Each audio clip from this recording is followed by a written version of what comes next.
This world is amazing, whether it's magnificent views, stunning sunsets, wonderful wildlife, or incredible people. It's an incredible world, but also wherever you look, we see it's a broken world too.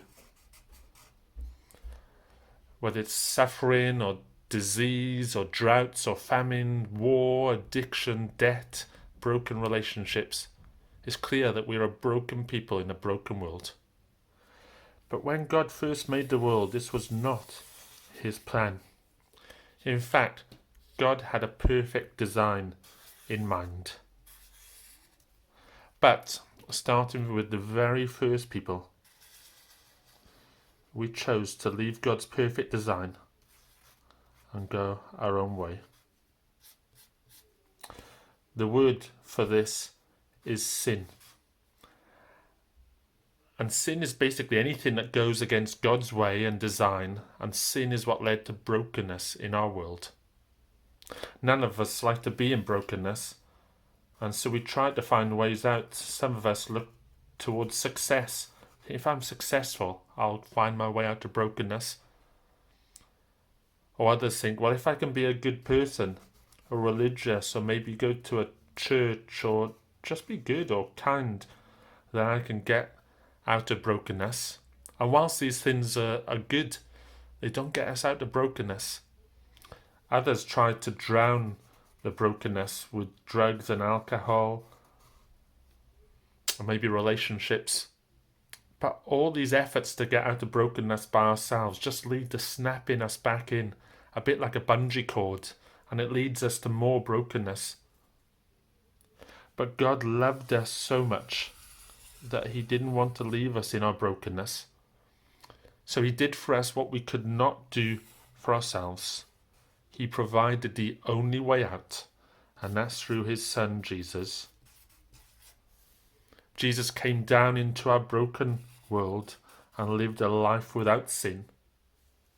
He allowed himself to be killed on the cross, sacrificing himself by taking on our sin and our brokenness. And 3 days later, he rose from the dead. And he declared that if we would turn from our sin and our own ways, and if we would trust in him, and if we would surrender to his ways by making Jesus Lord and King of our lives,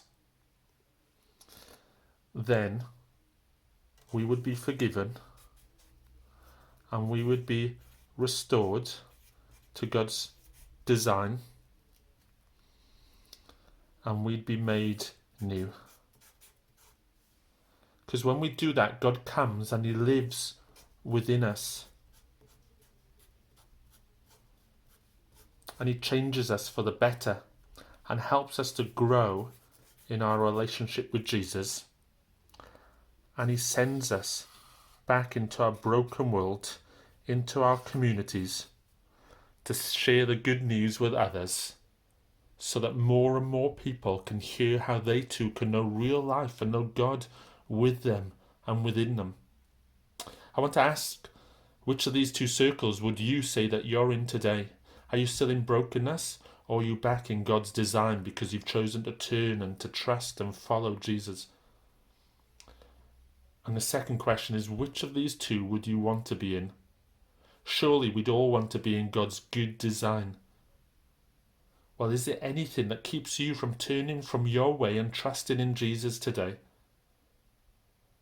When I chose to make that decision, I prayed a prayer very similar to this picture, which you may like to pray with me now.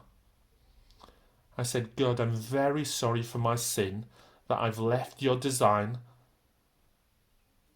and I've turned to my own way and tried to get out of brokenness by myself.